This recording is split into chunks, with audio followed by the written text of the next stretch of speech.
Bom, eu acredito, né, pelas análises que eu tenho feito, que os Estados Unidos não teria de imediato o interesse em realmente engajar num novo conflito dentro do cenário do Oriente Médio.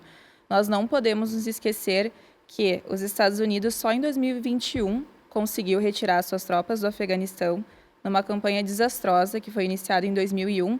E naquela época, em 2001, a administração dos Estados Unidos ainda contava com um apoio populacional dentro do contexto da guerra ao terror. O cenário hoje é bem diferente, também em termos de opinião pública. O próprio America First, que foi, né, enfim, um dos bastiões aí da campanha eleitoral da administração do Trump, tem um objetivo totalmente contrário a esse de engajamento em guerras desnecessárias.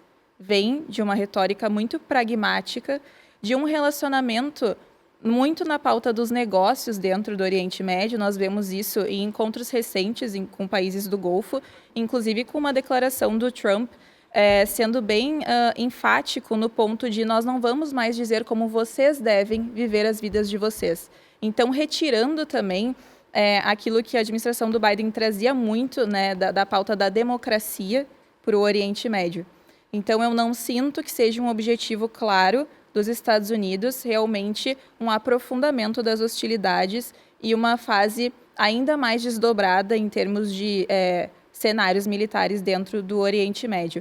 O que eu vejo é que nós temos respostas proporcionais, tanto do lado do Irã, quanto do lado dos Estados Unidos, porque, vamos lembrar, a campanha dos Estados Unidos ela foi uma campanha com o objetivo de atacar instalações nucleares, seja de estudo ou seja de usina.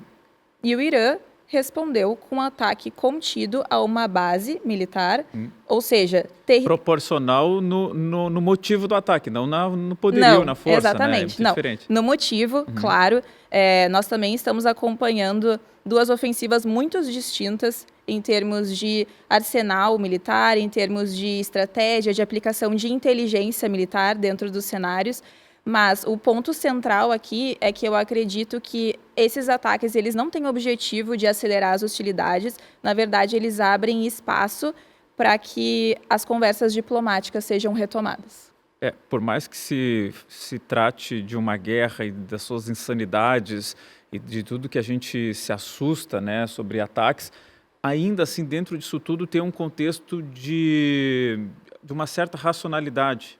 Né, de fazer um ataque avisando, de daqui a pouco chamar, bom, agora vamos tentar sentar para conversar, porque se teve um ataque aqui, se entende que vai ter um outro ataque ali. Mas, professor, vamos lá, como é que deve ser a postura dos Estados Unidos agora, desse ataque que foi considerado pelos próprios Estados Unidos um ataque fraco? Mas, enfim, foi feito quase que seria uma atitude quase que obrigatória por parte do Irã, até para responder para a sua população. Como ficam os Estados Unidos agora nesse conflito? Parte mais para o ataque ou agora tenta ser mais um agente negociador também, se é que isso é possível? Olha, eu rogo que parta para as negociações e abra o caminho das negociações. E continue as negociações. A gente tem que lembrar que antes do governo Trump, o governo Obama fez um acordo, que é o JCPOA, que era um acordo para controlar o programa nuclear iraniano. Foi um acordo feito pelos 5 países do Conselho de Segurança, mais a Alemanha, em que o Irã abria as suas fronteiras para uma vistoria da Agência Internacional de Energia Atômica ampla. Era um acordo considerado bom pela comunidade internacional, porém, o Trump, quando ele sobe ao poder, no primeiro mandato, ele considera esse acordo fraco e tenta negociar um acordo melhor, e até agora não conseguiu. Né? Um ponto que eu acho determinante, antes de responder essa tua pergunta, é como a Europa está desconsiderada pelos Estados Unidos, porque a gente via atores europeus importantes como o Reino Unido, a França, a própria Alemanha negociando com o Irã na última semana, o Trump desconsiderando a negociação negociação iraniana com os europeus e realizando um ataque. Né?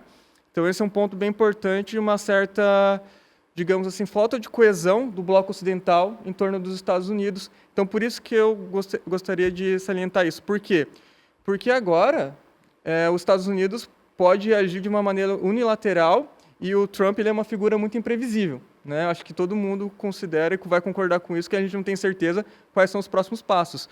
Eu espero que seja igual ao 2020, episódio de 2020, em que teve o ataque dos Estados Unidos, teve uma resposta fraca do Irã, mas se teve uma resposta, em que os Estados Unidos aceitem negociação, busquem a negociação, agora em uma posição que a gente pode chamar de posição de força, porque a gente, por mais que o Irã responda, a gente tem que concordar que o ataque americano foi muito mais poderoso do que o iraniano, então o Trump ele consegue passar uma imagem de força, não só para o Irã, mas para o restante do globo, né?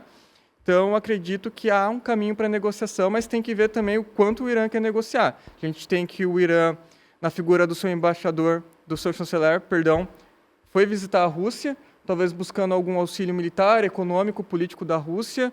A gente tem que lembrar, se eventualmente tiver uma guerra maior no Oriente Médio, o Irã vai buscar auxílio dos seus aliados, sobretudo a Rússia e a China, né? No caso da Rússia, tem toda a questão do Mar Cáspio, em que a Rússia pode fornecer uma tonelagem gigantesca de armamentos para o Irã através do mar, né, que é uma rota muito difícil de qualquer adversário do Irã e da Rússia de bloquear.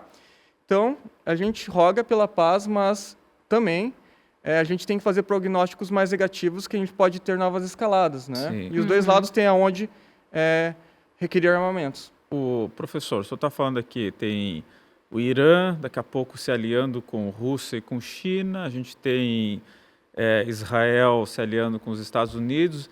Isso não nos remete lá, talvez, à Primeira Guerra e talvez o medo de que a gente tenha de novo essas alianças fortalecendo lado a lado e isso escalar aí realmente para uma Terceira Guerra Mundial, Marina?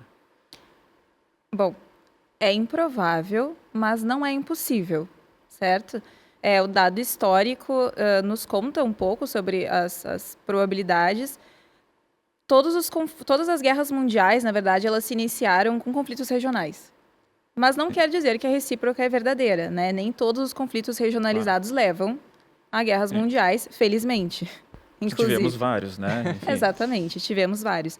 Então, sim, esse é um cenário que a gente precisa sempre levar em consideração. Muito provavelmente, quando as pessoas estavam vivendo os cenários pré-Primeira Guerra Mundial, elas também não tinham clareza exata sobre os possíveis desdobramentos. Como nós não temos agora, nós não temos distanciamento histórico suficiente para conseguir fazer, enfim, prescrições sobre o que acontecerá ou não.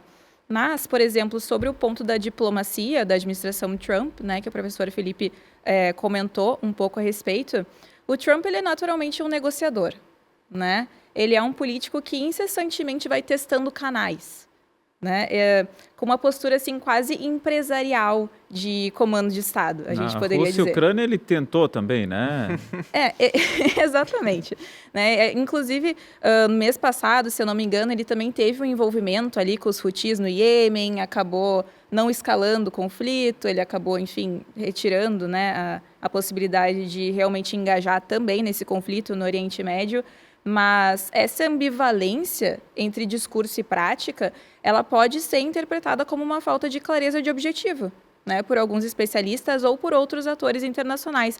Se a gente for pensar, inclusive, num cenário de Primeira Guerra Mundial, muitos analistas dizem que o grande problema que levou ao desencadeamento do conflito foi a diplomacia secreta, que era uma prática muito comum, que não dava certeza sobre as alianças do sistema internacional.